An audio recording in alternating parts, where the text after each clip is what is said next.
Mount Saddleback in Tasmania's northeast. We've followed forestry roads up to the base of Mount Saddleback.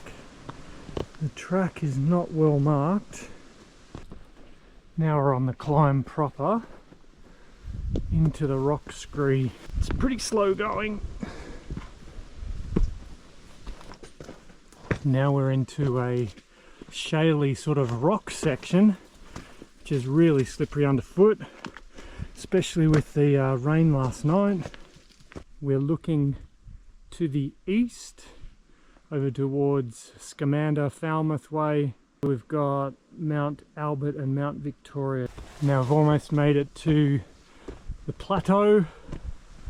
It's a bit of a hike across the plateau to the actual summit.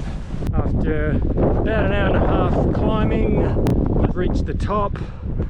We've had 5 leeches, 1 snake. So that's one of the climbs in Tasmania's northeast Highlands.